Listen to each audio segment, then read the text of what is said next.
But basically what happened is, after not one, not two, not three, not four, but after the sixth time, Zach LaVine leaves his man wide open for a three. Doug Christie calls the timeout. They come over to the bench. I say, yo, we don't pay to watch you not play defense. And Zach LaVine looks at me and says, then go home, nigga. I see people saying he called me a bitch. He did not call me a bitch. He said, because if he did, it would have been way worse than what y'all saw. But he didn't. I ain't gonna lie. Y'all think he whooping Zach LaVine's ass?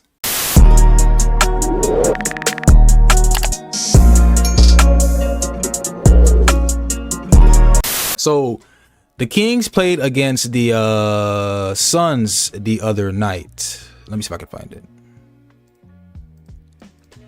Kings. So the Kings played the Suns the other night and they lost. I think it was 112 to 100. Where is it? Yeah, it was 112 to 100. Now the story behind that game, and we spoke about this too earlier, fam. The story behind this game is, the biggest story out of this game was there seemed to be a heated altercation between a Kings superfan and Zach LaVine. And we covered this on the other channel, by the way. Make sure you guys follow me on that channel as well. Let me put it up here. .com/@unlocked1. Make sure you guys follow me on this other channel where we do mainly voiceovers and stuff. But basically the story is this. This is the Suns superfan. I think his name is Devlin Carter. So essentially he got into a heated altercation with Zach LaVine because of LaVine's lack of defensive effort. Now, according to what some articles said that I read before going live, the Kings fan told Zach LaVine, we don't come here, we don't pay to watch you guys not play defense.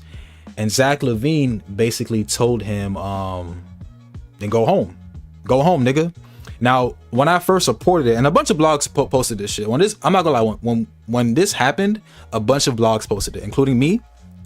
And we initially thought that Zach LaVine told him, go home, bitch. But according to what the Kings superfan said, he told him to go home, nigga. But we covered it on the other channel. I'm going to play the full clip for you guys to get full understanding of what happened. And from there, we will give our thoughts. Let's get it. And I said, yup. And I got the... Oh, let's start from the beginning.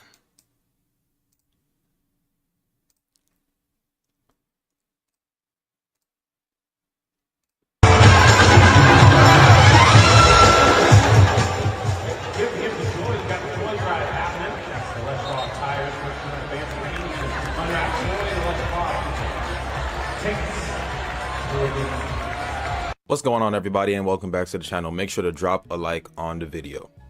So a courtside incident behind the Kings bench sparked major attention the other night in Sacramento, and the fan involved is now speaking out the following day and has come forward with this version of what led to the heated exchange with Zach LaVine. What's up, guys? Apparently I'm viral for getting kicked out of the game last night. So before I even start this video, a lot of people in my DMs, they want to interview me, want to know what happened, what's going on, and all that stuff. And then there's people like, yo, I love what you did. I want to support your site, but nothing's on your site. We took all of this stuff down off our website because we're having a super big Black Friday deal for you guys. So tomorrow you can shop on our website.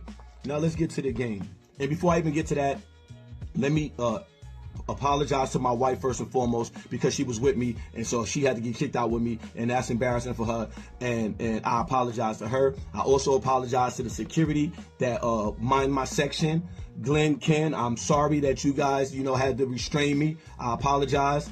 And then to the brother, I forget your name, with the ball. One thing I'll say about this fan was that he was at least he was a bit respectful, because granted, I still feel like the way he handled it was a bit out of line, because obviously when you're in these arenas with NBA players, no matter what, they're going to pick the NBA players over you. So, that's just how I feel about that, but we'll get into that. Who walked me out there, I apologize to you too. I was livid, and you didn't deserve, to have to push me out of the game. I should have just left. But basically what happened is, after not one, not two, not three, not four, but after the sixth time, Zach LaVine leaves his man wide open for a three. Doug Christie calls the timeout. They come over to the bench. I say, yo, we don't pay to watch you not play defense. And Zach LaVine looks at me and says, then go home, nigga.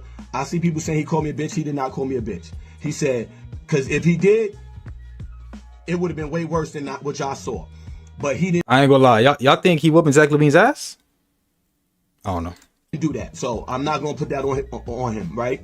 But he said, then go home, nigga. Take your ass home, nigga. So I started letting him have it. I was like, no, I pay to be here. You go home. You getting paid over $40 million. You only got 8 points, and we in the fourth quarter. You didn't show up.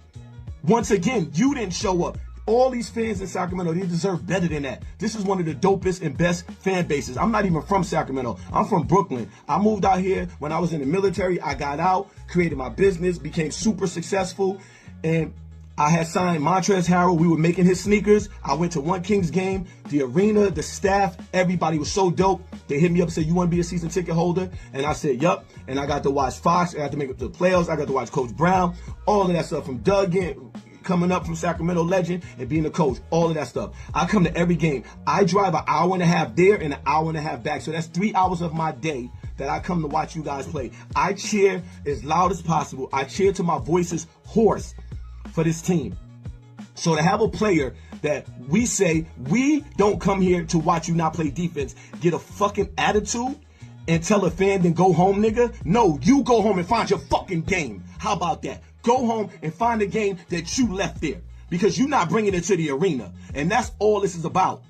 The last he getting heated. Game before that, we watched y'all fight back and win in overtime against the Timberwolves. To come back to this game and see you put no effort. That's all the fans want is effort. Sacramento Kings have some of the best fans. Listen, man, I see 4 viewers in here, man. If you at least watching, drop a like on the video. I definitely appreciate the support, all right? They have the best, some of the best, if not the best, people that work in that arena. From the security at the metal detectors when we come in Courtside Park, and all of those ladies and gentlemen are super sweetheart. And that's why I come to the game. Because I know we losing games, but it's the people that you get to be around. Right? Me and my wife connect with a lot of the employees there. And even the other Courtside season ticket holders. We link up, we go out, we talk business. You know what I'm saying? So that, for the people asking why I go to the games, why am I a Sacramento Kings fan? If we suck in all of this, it don't matter. It don't matter, because what matters is the players that's on the court need to play like the fans deserve. That's it. I'm just a fan that want to see y'all actually try. And when we losing 41-16 in the fourth quarter, after coming back 2 nights before, whatever, and this is the effort we get now, that's all we want, guys. We just want to see y'all play with effort. We don't want y'all to be mad at us for telling y'all not playing defense. I played sports as a kid. That's what you want. You want to be held accountable. I don't know if this new era, I'm older than all the players on the team, but where's the accountability? You should know you playing like trash, and you should be harder on yourself than the fans are harder on you. I wasn't the only one saying stuff. Last game, before the last game, y'all got booed by the fans, and these fans hardly ever boo their own team. That says a lot. That says a lot. You know what I'm saying? So, that's what happened. It was no Zach LaVine did not call me no bitch. So we not putting that on his jacket. That was it. He's frustrated. The fans are frustrated. But just play. Play like you care. That's all. That's all. And the Sacramento Kings fan base, the Sacramento Kings fans deserve better. That's it. They deserve better. And the shit that y'all doing out there, we don't deserve that. You making your $46 million, you think it's all sweet to tell a Courtside fan, take your ass home then, nigga? No. It's people like us that make it that they can pay you $46 million a year. So show up. And if I'm not allowed back at the Kings Arena, then so be it. As long as I get my money back, I'm cool with that too. But I wasn't wrong. I ain't say nothing. Other than play some defense. We don't come here to watch you not play defense. Right? So to all the Kings fans that's been showing me love and been wanting to support me and stuff like that, I appreciate y'all. I honestly do. And y'all deserve better. And this is coming from a New Yorker who transitioned over to the Bay Area and then drive all the way from the Bay to Sac just to watch the team and support, just like y'all do. Y'all always loud. Y'all make the games fun. I appreciate y'all, man. For real, salute. Peace. So you heard what the fan had to say, guys. And yeah, man, it's been that kind of season for the Kings, who are currently 13th in the West at 5. Yep. So I'm not going to play the whole video, but you guys get the gist. So he told us out of the story, and listen, I was talking to my bro about this earlier before the stream, and I asked him, I was like, bro, when you think of Zach LaVine, right? Do you think of him as like a winning player? And the overwhelming, I guess you can say, summary of that conversation was no, Zach LaVine is not a winning player. Now, when I think about Zach LaVine, right? Extremely athletic, he can shoot the 3-ball, he can get to the basket at will, but no one talks about Zach LaVine as a high level defender. Now, again, let me go to the game. Let's look at the stats. So he had a pretty off night that game, right?